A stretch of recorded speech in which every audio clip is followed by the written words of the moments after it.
The mahogany desk gleamed under the fluorescent hum of the office, its polished surface reflecting my trembling hands as I clutched a crumpled post-it note. Clear your desk by Monday. Eric needs it. My father-in-law's scrawl, sharp and careless, sliced through me like a paper cut, small but stinging. I stood frozen in the executive suite I'd built with 10 years of sleepless nights, my breath shallow, the air thick with the scent of leather and ambition. Billions. I'd made his firm billions. And now he wanted me gone for his son. The office was silent, save for the distant clatter of keyboards from the open-plan floor below. My reflection stared back from the glass wall overlooking Manhattan's skyline, pale, hollow-eyed, a woman unraveling. My husband, David, hadn't warned me. He hadn't even hinted. Was he part of this? The thought clawed at my chest, a cold, jagged thing. I sank into my chair, the leather creaking under my weight, and tried to steady my pulse. Maybe it was a misunderstanding. Maybe Eric, David's younger brother, needed a temporary space. But the post-it's bluntness mocked me. No explanation. No gratitude. Just clear your desk. I'd met David 12 years ago at a firm gala, his charm disarming, his eyes promising forever. We built a life. Our Tribeca loft, our late-night talks, our shared dreams of a family. He'd always praised my work, my knack for closing deals that turned his father's middling firm into a Wall Street titan. You're the secret weapon, he'd whisper, kissing my forehead. But lately his kisses felt rushed, his eyes distant. I'd chalked it up to stress, his father's health scare, the firm's expansion. Now the post-it burned in my hand, and doubt crept in like damp rot.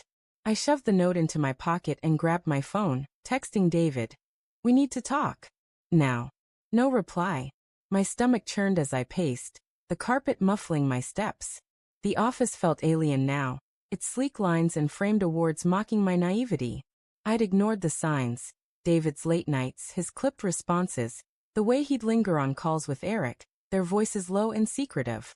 I'd told myself it was brotherly bonding, not this. The elevator dinged, and I flinched. Footsteps echoed, deliberate and heavy. My father-in-law, Richard, appeared in the doorway, his silver hair catching the light, his smile wide but brittle. Lydia, you're still here? His tone was syrupy, laced with something sharp. I held up the post-it, my voice steady despite the tremor in my chest. What's this, Richard? His smile faltered just for a second, before he recovered. Oh, that. Eric's taking over the merger division. He needs your office. You understand, family business. Family. The word stung. I was family, wasn't I? I'd married into it, bled for it, built it. And where am I supposed to go? My voice cracked, betraying me. Richard's eyes flicked to the desk, then back to me. We'll find you something. You're valuable, Lydia. Always have been. But his words felt hollow, rehearsed. He stepped closer, his cologne sharp and cloying. Don't make this harder than it needs to be. I wanted to scream, to demand answers, but the weight of his gaze pinned me. He knew something I didn't. Where's David? I asked, quieter now, dread pooling in my gut. Richard's smile returned, colder this time. With Eric, I imagine. They've got plans. He turned to leave, pausing at the door. Monday, Lydia. Don't drag this out. The door clicked shut, and I was alone again, the city's hum a faint pulse beyond the glass. My phone buzzed. David. At Eric's. Be home late. No apology, no explanation. I stared at the screen, my thumb hovering over his name. Call him. Confront him. But what if he lied? What if he didn't? I sank to the floor, the carpet rough against my palms. Memories flooded me, David's hand in mine at our wedding, his laugh when I burned our first Thanksgiving turkey, his whispered promises in the dark. Had it all been a lie? Or was I the fool, blind to the cracks in our foundation? I thought of Eric, the golden son, always hovering on the edges of our life, charming, reckless, entitled. Richard adored him, but David?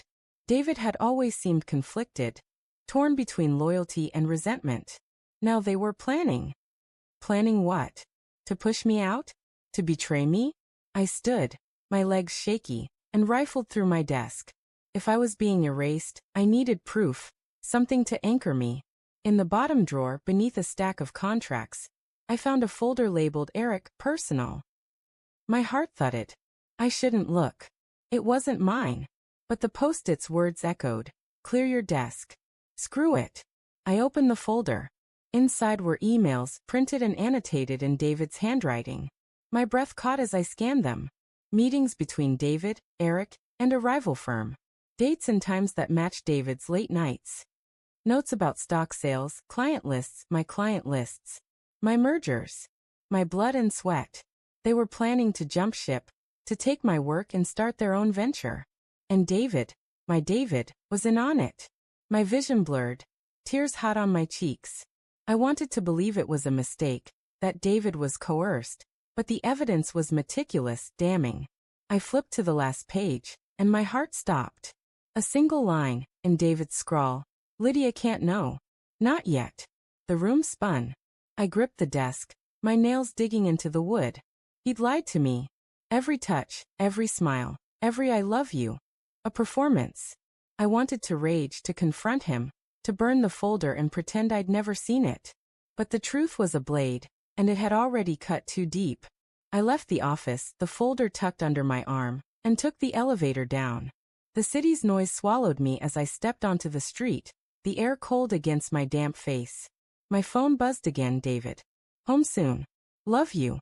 I stared at the words, my thumb trembling.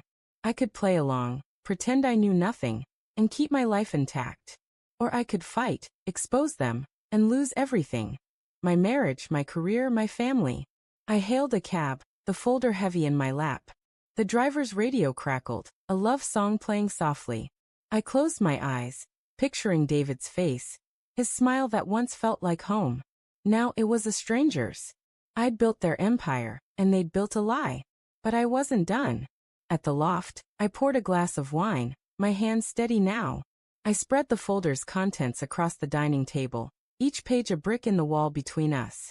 When David walked in, his tie loose, his smile easy, he froze. The folder lay open, a silent accusation.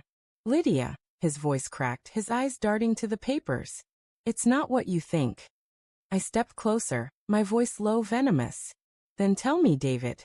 Tell me what it is. His smile vanished, and in that moment I saw the truth. Not just the betrayal, but the cowardice behind it.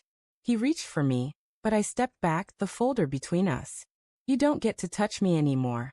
I said, my voice breaking but resolute. Not after this. The room felt smaller, the air thick with everything unsaid.